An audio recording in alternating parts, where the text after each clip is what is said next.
once I was on the show, I kind of used that as like my 15 minutes of fame, like a Super Bowl commercial. Right. A lot of people did something different than everyone else was doing. I used that as a platform to promote my company. You're doing all this at 17. You became a millionaire at 15, right? I became a millionaire at 6. At 6? 6 years old. What?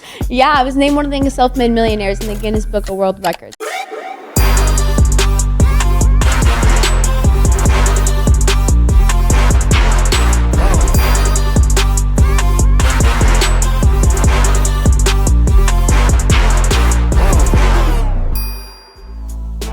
Wherever you guys are watching this show, I would truly appreciate it if you follow or subscribe. It helps a lot with the algorithm. It helps us get bigger and better guests, and it helps us grow the team. Truly means a lot. Thank you guys for supporting, and here's the episode.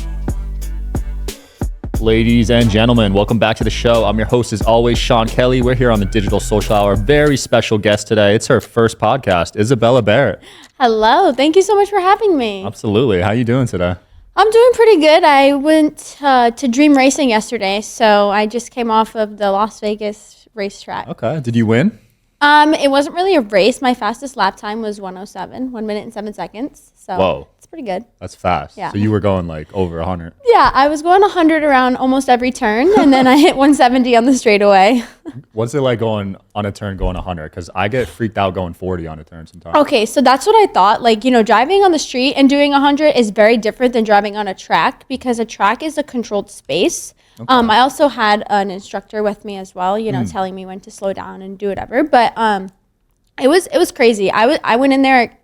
Listen, I'm a car enthusiast. Yeah. My adrenaline was rushing. I was so excited to do it. And then when I got there, it was like, it went by so fast. I felt like I wasn't even doing 90 around the turns. I felt like I was going like 40. Wow. Which car were you in? The 911 GT3. Ooh. 2022. Man, so you love those nice cars. I love cars. Which ones do you own? So I just turned 17 in August, so I'm getting ready to get my first car. It's a lot getting your first car, so I don't know what I want to get. Okay, I'm a big BMW fan, so I currently really want the M4 CSL. I don't know if you know what that is. I'm not too good at cars. Beautiful car. It's just overall beautiful. Everything is beautiful. I definitely would own a GT3 RS though, and yeah, I have a big team. Mm-hmm. So I work with this company called Straight Up Driven, and it's an exotic car company. So they do like car mates and stuff. So I've driven Lambos, I've driven i8s, I've driven Aston Martins, I've driven Trackhawks. Oh, a Trackhawk is another one I'd add. I haven't even heard of that one. It's a Jeep with a supercharged motor. It's crazy. You're doing all this at 17. You became a millionaire at 15, right? I became a millionaire at 6. At 6? 6 years old. What? Yeah, I was named one of the self-made millionaires in the Guinness Book of World Records at 6. How did you do that at 6? So I started off on the hit show Toddlers and Tiaras, yeah.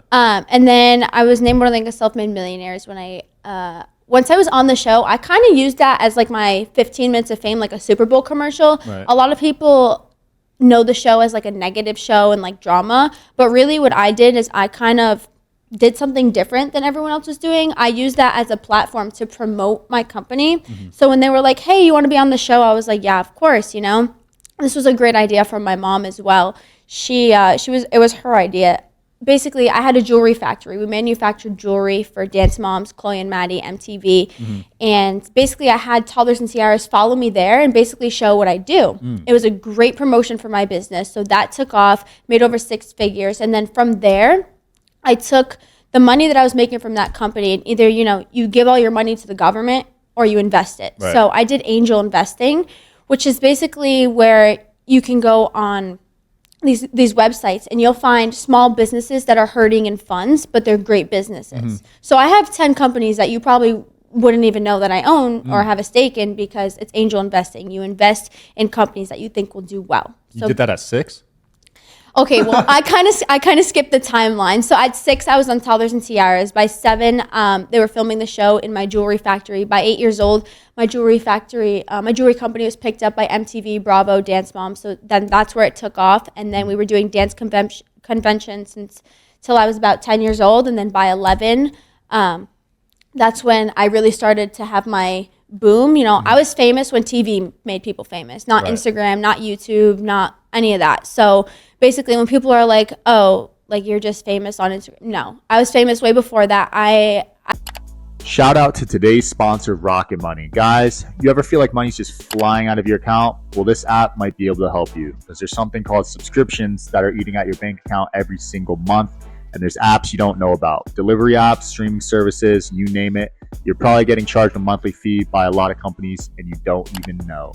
You can see all your subscriptions in one place on the Rocket Money app, and you can cancel all the unwanted subscriptions with one tap. They'll even try to get you a refund for the last couple of months and negotiate your bills to be even lower by up to 20%. All you got to do is take a picture of your bill, and Rocket Money takes care of the rest. Rocket Money is a personal finance app that basically finds and cancels unwanted subscriptions. They help you monitor your spending, and they help you lower your bills. Rocket Money has been a great experience for me personally. They've saved me money, hundreds of dollars on bills. They were able to go through all of my credit cards, all of my bank statements, see what I was paying for on a monthly basis. And I found a ton of stuff that I don't even use, honestly. I had an Xbox Game Pass that was being charged monthly. I don't even play games. That one was years old. And they also lowered some of my bills. My phone bill and my Wi-Fi bill were pretty high. They were over $150 a month, and they were able to cut down on those prices. So all in all, shout out to Rocket Money, great product. So stop wasting money on things you don't use. Cancel your unwanted subscriptions by going to rocketmoney.com/DSH. That's rocketmoney.com/DSH. Link will be in the description below. I work hard for what I do. Yeah. You know, like I have a real business. I have actual bank accounts that can prove that I'm real and not just from YouTube and stuff. But yeah, and honestly, it was probably one of the best things I ever did, and I'm glad that I did it because I wouldn't be where I am now. But also, I think it's important. A lot of people are like, oh, like you're famous, you just do that. Like, don't you get sick of it? No, I don't get sick of it because, you know, it's fun for me. It's not a job because I get up every day and I love, I love designing clothes. I love racing. I love doing all that stuff. So basically, all the things you see of me on my Instagram or YouTube or out there is really who I am in person. But I also live like the Hannah Montana life. We were just talking about this. Yeah. So I have a penthouse in New York where I'll go, and when I do business, I stay there. And then I also have a house in Rhode Island where I go. I'm a normal person. I have a jet ski. I ride four-wheelers. I hang out with my friends. You know, I do everything that a normal person would. So a lot of people get that twisted, but it's cool to see you going down this path because a lot of people that experience fame at a young age, I mean, you know what happens. Yeah. But you seem like you're doing well.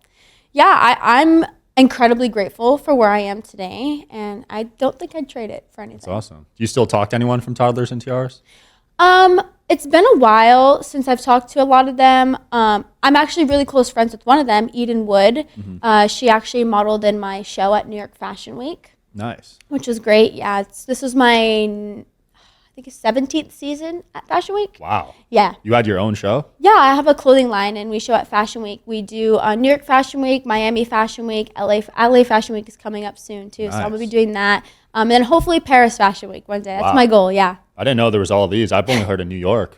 Yeah, there's a lot of fashion weeks. Miami Swim Week is probably the best. That's the best one. New York is better for like, New York gets a lot of the big people. Miami Fashion Week is more for the vibe. Got it. Yeah. So what goes down at these? Like you have your own show and people are there to maybe purchase your product basically?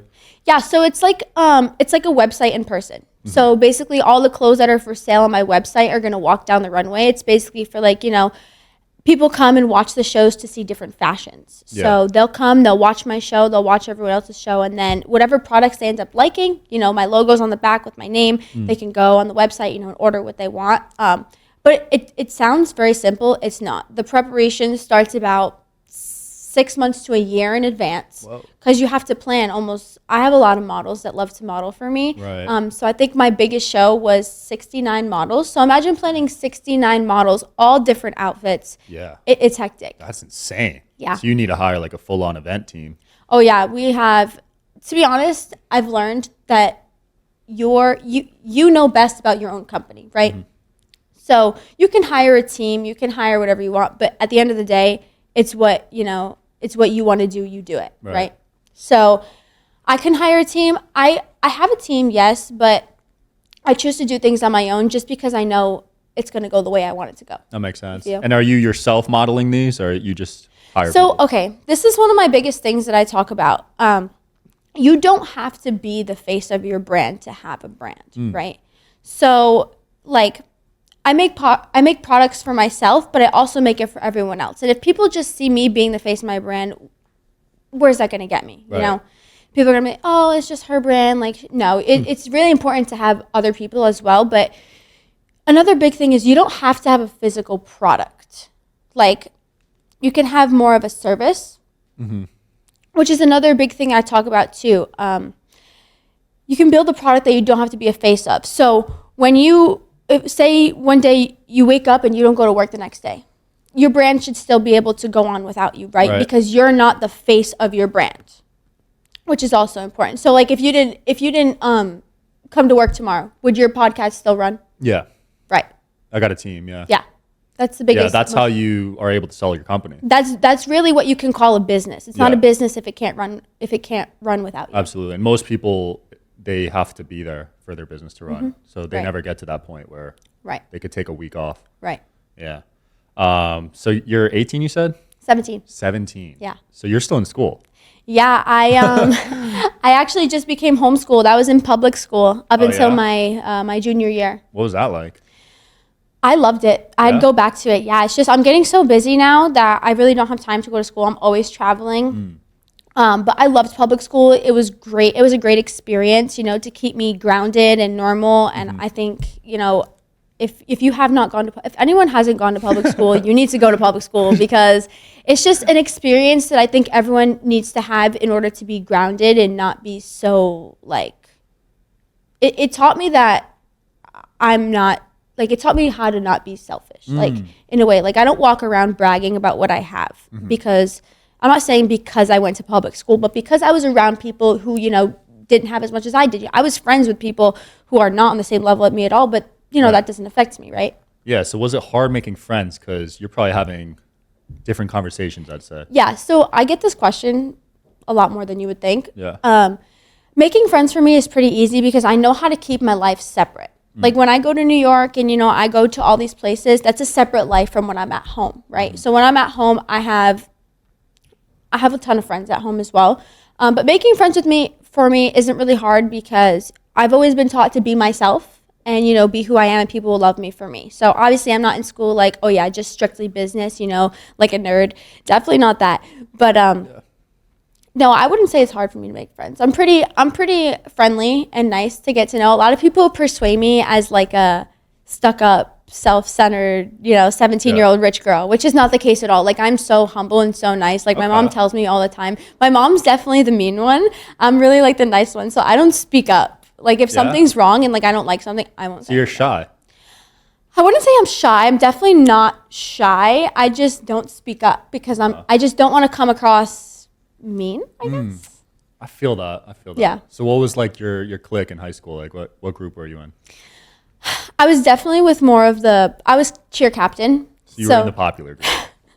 I didn't want to say it, but you said it for me. Yeah, I was cheer captain all through middle school and high school. Well, high school I was not cheer captain because when you go from middle school to high school, it's two different cheer teams. So I was cheer captain in middle school. I was on the cheer team in high school. I was definitely among the popular people. Yeah. People definitely wanted to be friends with me. But don't get me wrong, I still had a lot of like, you know, friends that were in the other groups. Okay. That's sort of where I was too. Yeah. I was in a few groups. Yeah. It was interesting, man. But see, I don't like groupings. Like, I don't like that. I honestly I know the world we live in, not everyone's going to agree with me, but like everyone should just be civil. You know? I like that. Like, you don't have to be like, oh my God, let's hang out. But like, you can be friends. Like, why can't? Yeah, that's how I was. But then people would give me, you know, slack, I guess, for hopping. Like, you know why what? are you hanging out with those kids? I got that one time and I said, you're not going to tell me who I can and can't be friends with because you don't like them. Like, that's just not how it's going to be, you know? Yeah. So is college in the cards for you or are you going to skip it? Yeah. So, okay, I'm in that predicament right now. I'm like at the stage where like, okay, I got to get ready for college. I got to finish high school. You know, I'm transitioning. So I definitely want to continue what I'm doing. Fashion is definitely my biggest thing. Racing is my biggest thing right now. So I'm still on the way to figure out what I want to do for college. But definitely want to stay on the path I'm in right now because this is probably, you know, I've built a successful name for myself. So why would I go on and do something else like be a teacher or something, you know? It's cool to see you in such two different industries, like Right. fashion and racing. I've never seen that before. It's different, you know, it's definitely Yeah. different. But you know what I say? It's like, I love what I do. So it doesn't feel like work to me. You know, I'm a car enthusiast, so I definitely want to get more into the car stuff. But fashion is definitely my number one. It's cool to see you found this passion at such a young age. Some people go their whole lives and they don't find like that purpose. Yeah. But you're 17 already. I definitely have to give credit to my mom. You know, I have to give you credit. But Shout out to moms out there. yeah, shout out to all the moms out there. They do a lot. Trust me. Shout out to my mom. She watches every episode and comments. Hi, Mom. I love my mom. Oh, me too.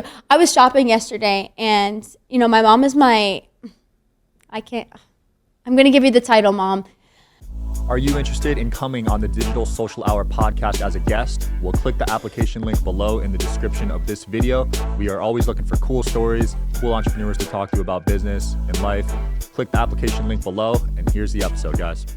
My mom is my stylist. Okay. She does have very good taste in style. I hate to admit it. Why do you hate to admit that? It's just a thing we have. Like, she's always like, okay, Oh, you got to give competitive. it to me. Like, my style's good. And like, you know, it's like, we're like best friends. So it's not like a mom and daughter relationship. It's more like, we're like besties. So I was in a store yesterday by myself, and I was like, oh my God, I wish I had my mom. Like, I need like her opinion. Like, I think my mom is definitely like my best friend. Nice. Yeah. So she really influenced your fashion sense. Yeah, she definitely influences me the most. Did she do all this Fashion Week stuff when she was your age too? So my she competed in pageants. I come from a long line of successful entrepreneurs. I live in an Italian family. It's pretty big. Nice. So she used to work on Federal Hill, which is in Rhode Island. And then she competed in Miss Rhode Island USA. So she was Miss Rhode Island.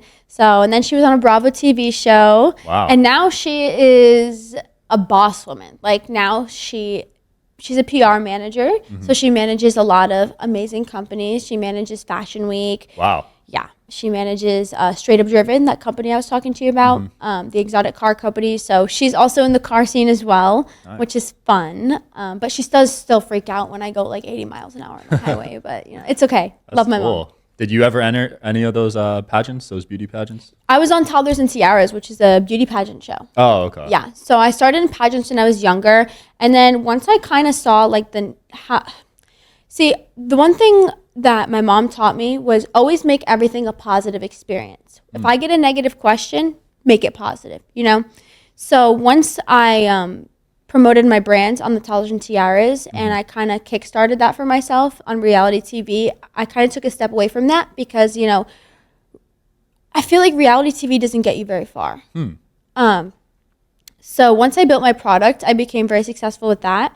And then after I became successful with that, I kind of just continued investing, making my own companies, and kept on building a name for myself. Interesting. So reality TV only lasted me a little while. But, you know, I still do shows here and there. I have a show on Amazon Prime. It's a reality show. Okay. But yeah, I would say that reality TV is nothing you can depend on for income. I agree. Just based off the ones I've seen, it seems like very few people actually make a lot of money off it. Yeah. Like other than the Kardashians and maybe a few other big ones. Yeah, the Kardashians have made it very hard to be a millionaire. Yeah. So I mean, they really set the tone with their show. Even my girl watches it, and I'll even watch it. I'm like, why am I watching? Why this? am I watching? No, it's good though. It's like addicting. Right. Yeah. But see, that's what reality TV is. Yeah. Addicting. But do you think it's? I mean, I don't want to throw anyone under the bus, but is it scripted?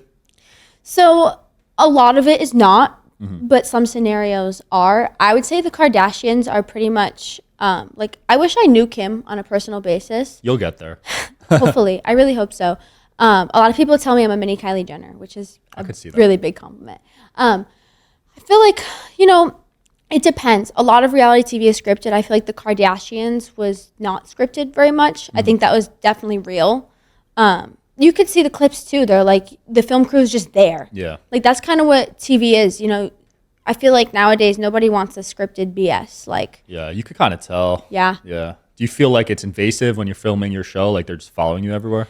I mean, yes, I do. I do feel like it's a little bit invasive, but I love it. At the end, it's all worth it when the videos come out, you know, and that's really the only way to showcase who you truly are without being scripted, right? Is to just have a camera on you 24/7. Yeah. So So how do you divide all your time? Because you're getting homeschooled. You got like 3 different businesses. Yeah. So like I said, when I this doesn't feel like work to me because I love it. It's like I wake up and I have fun every day. So I do have like a set regimen. You know, I have to do school every day. And then there's time for my clothing line. I have to ship out all my orders. Again, like I said, I have a team, but I still like to do everything myself because it's always good to be hands-on in your own company, right? Yeah. So, yeah, so I have a set regimen. You know, a schedule is very important. I talk about this. I'm also, actually, I had a book coming out called The Teen's Guide to Business, but then everyone was like, hey, no teens read books. So now I'm kind of going down the mentorship program route. I have this thing on my Instagram. It's called Business with Bella, where I talk about a lot of business tips. And one of the things I talk about is having a schedule. A lot of people are like, oh, yeah, like I have a schedule and I just don't follow. It's important to get in that habit. Yeah. Because at the end of the day, you forget something. Like if I forgot the biggest part of my day, you know, that falls on me, right? So I think a schedule is very important for you. Super important. I used to try to be cool and not use a calendar or anything. But Same. Nah. When I was in high school, beginning of high school, sophomore year and freshman year, I used to try to be so cool. never wrote down what I had to do for homework, nothing. And then... Nah, you realize it's just hurting you. Like, you realize. For real. Like, I would miss meetings and look like a complete... Like, it's not worth it. But I saw you just met Jack Harlow. Oh my gosh. I'm jealous. How was that? So my mom has a really big crush on Jack Harlow. So we were on the red carpet at the Kids' Choice Awards.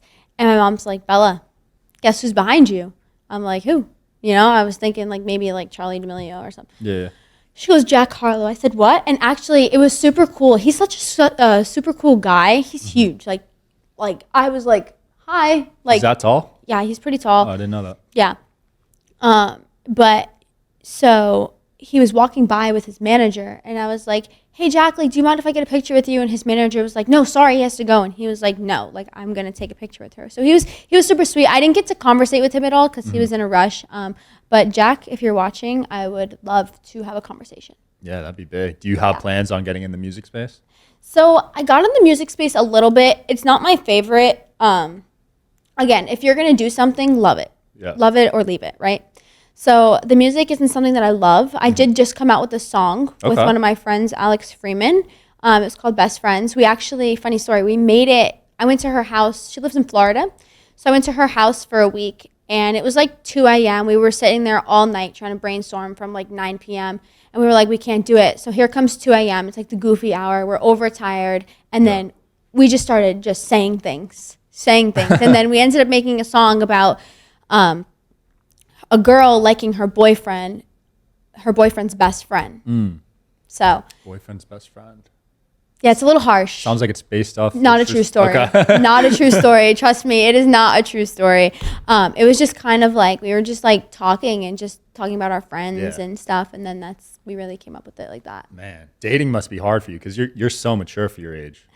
So yeah, I don't really talk about my dating life much. Yeah. I prefer to keep my private life private. That makes sense. But you know who you are. Oh God, shots fired if you're watching this. So you mentioned Miami Swim Week was your favorite. Why do you like that one so much? So this was only my second time. My second time doing Miami Swim Week. So it was new to me, something new. I love new things. It was fun. I love the atmosphere. It's Miami, right? Yeah. You go to Miami, it's like party city, right? New York Fashion Week probably tops. I take back what I said. New York Fashion Week tops Miami Swim Week. For me personally, just because that's where I originated and that's where a lot of my crowd is from. So, Miami Swim Week it's just more for the vibe. I just love like that. You're a party girl? Swim week. No, I'm not a party girl. You know, I'm all business. Yeah. Strictly business. I can have fun sometimes though. Okay. You know, that's always fun. But I love Miami Swim Week is just a vibe for me. Yeah. I just love Miami, except the weather. It's just so hot. The humidity. I mean, with your hair, it must be tough to maintain there. My hair, you know, all the girls with their spray tan, sweating. It's just, it never goes down very well. I'm like taking like 6 showers a day in Miami. Yeah. Because like you don't like to feel like sticky. It's gross. Yeah, I feel that. Are you going to stick with New York or do you want to move anywhere? You travel a lot. I travel a lot. Personally, I would never live in LA. Yeah? No, I couldn't. I've been there enough to where I'm like, I feel like it's very Hollywood. Everyone's very fake. Hear that a lot. I just wouldn't live there. I'm used to like, I grew up in the, not country, but like the Suburbans. So, Rhode Island. Yeah, Rhode Island. I grew up there. So I kind of just like, I probably would never leave there. I'd always have that as like my home base. But, you know, I definitely, you know, would get places in Miami. I really want a place in Miami. Yeah? Yeah, and I have a place in New York already. But that's probably the only 3 places. Something about East Coast people, it attracts me to them because I grew up in Jersey. Yeah. And I tried moving to LA for 5 months. No. Hated it. We went there for, my longest trip there was about for almost a month. And I just wanted to go home. A month in LA? Yeah. Yeah, a I'm month good in on LA that. was like, it was like, it wasn't torture. Like, I had a great time. I was Yeah. surrounded by really great people, but it's just like, man, it's just It's LA. different since It's so different. since the It's pandemic. coming from the East Coast, like, Yeah. Just people are different. They're Yeah. fake, like you mentioned. It's Right. like a weekend trip for me, max. and it's like, everyone has like secret animosity. Like, Yeah. like you can, like, I can be talking to you as like my best friend one day, and the next day I'm hearing that you're like, oh my God, ew, like she's so like fake and ugly. Yeah. Like, that's how it is in LA. Yeah, there's And a really, ladder. like, I went there and I am not like the party type. Like I said, like, you know, I'll hang out, like we can go to dinner, we can go to the club, like we can go party, but like I'm not gonna get like blackout drunk, right? Yeah. So I was friends with this group of people, and you know, I thought I was good friends with them. And you know, going there, I always keep myself farther back. Like, we can be friends, but like I need to like see how you move 1st, right? So I go there, and you know, I'm thinking these people are my friends. Like, we're going to all these events together. We're going to do this and that. And then, as soon as I hung out with this person, they were like, like, you're not our friend anymore. Blah, blah, blah. Whoa. Like, You yeah, must have I did was like, something. I didn't even do anything wrong. Like, Huh. they're just so sensitive, and they think like everyone's for them Yeah. out there. Yeah. Damn, But I don't want to that's talk too much about them. I do have some great people in LA. Shout out to you guys. But How do you stay so locked in, so disciplined? Where do you get this work ethic from? It's impressive. mom. Yeah? yeah, she's taught me a lot. I also have taught myself a lot. I've learned the hard way. I asked my mom to let me learn the hard way about my friends. I learned real quick. So she knew, but she didn't tell you. Well, she knew, she would tell me, but like I'm a teenager. I'm like, Mom, just leave it. Like that's my friend. She wouldn't do that to me. Yeah, she would. Right. Like 100%. Yeah, she would. So I think I learned myself, which is the best thing I ever did, was being able to learn everything myself. And there's still a lot more to learn. I'm only 17 years old, and I've probably only learned half of the dictionary. Yeah. I mean, Not the actual dictionary, but like you get the I know life what you mean. dictionary. Yeah. Yeah. Damn. So it must be tough to maintain. Do you have like that one friend that's been with you Yeah. from the start? Oh yeah, I Okay. have 2 key friends who I model with, Macy Brooks and Sabrina. Shout out to you guys. I love you so much. They're like my soul sisters. I wouldn't trade them for the world. We all live in different states. Sabrina lives near me on the East Coast, and Macy lives in Tennessee. But they are my soul sisters. And then I have about 2 key friends at home. I like to keep my circle small. Small Yeah. circle's better. Less people to talk about you. Absolutely. Sorry, I'm I the didn't mean to same swear way. on here, but sorry. No, I'm the same way for sure. Yeah, definitely. I keep my circle small. Yeah. Because you probably have people trying to get in your circle all the Oh, time all the time. with your success. And All the time. And like that's great. Like, we can be friends, but like my circle's small, you your know. guard's up. Yeah. Yeah. My guard's always up. Yeah, I keep mine on one hand. That's the rule I give people. Yep. Because once it gets more than that, It's like this one's mad that you didn't talk to them today, and then the other one's mad that you didn't hang out and you hung out with this one and not that one, and then Yeah. it's just like it's a whole shebang. absolutely. Anything else you want to promote or talk about?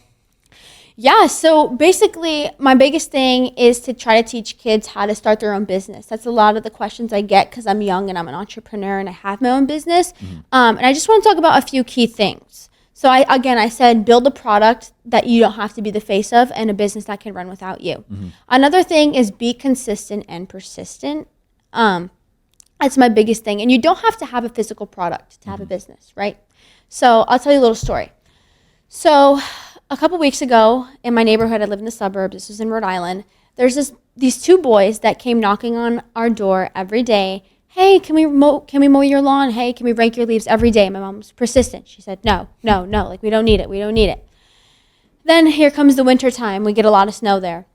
It's the snow. My mom's like, hey, we should hit up those kids, you know, to shovel the driveway. They're booked and busy now. Wow. They're booked and busy. They've got other clients now. So really, like, if you want to start a business, you don't have to have a physical product. If you're good at, you know, Instagram, do that, you know, work for somebody as their manager. Like, this is my biggest thing. If we went out there right now and we asked, you know, 5 random people, would you rather have a 17-year-old manage your Instagram or a 45-year-old? What's your answer? 17-year-old. Right, because, you know, they're good at it. They sit there almost every day and you know, on Instagram that's what they're good at. So that's what I always say. Like, you don't have to have a product to have a business. A service is great. You're good at dog walking, be a dog walker. If you know, you have to start somewhere. So I'm really glad you're promoting this mindset at such a young age to teenagers, because I got made fun of in high school for doing business. Really? For doing entrepreneurship. Whoever did that, I'm sure they're not much farther in life. Well, yeah, they're 9-to-5ers, but like that back then, it was like weird to do entrepreneurship, I guess. I feel like when I was in elementary school and I was just starting to be on the reality TV boom, a lot of people looked at me weird because they were like, oh, like she wears makeup and hair extensions and all that kind of stuff. And, you know, and I was always looked at weird. And then I feel like I learned at a young age to brush things off. Don't let things get to you, because the more they get to you, that's what people want. Like, they say things to get to you, 100%. You know? So yeah, like sometimes I'd go home and cry. Like that's a normal life, right? But I think keeping your guard up and being a strong human being is the most important, especially in business. Because 100 times I've had things that have failed. I had this company called Bear in a Box, and the National Florist picked it up. It was basically where there's a company like it now, but it was a bear in a box, so you could send like a breakup bear with flowers, or like you know, I want to be your boyfriend bear with flowers. And it got picked up, and then it absolutely failed. But I didn't give up. I had other business that failed as well. I had a zipper couture. It was called Zipper Couture. It was like you hooked it like on your zipper, and it was like a cute little charm.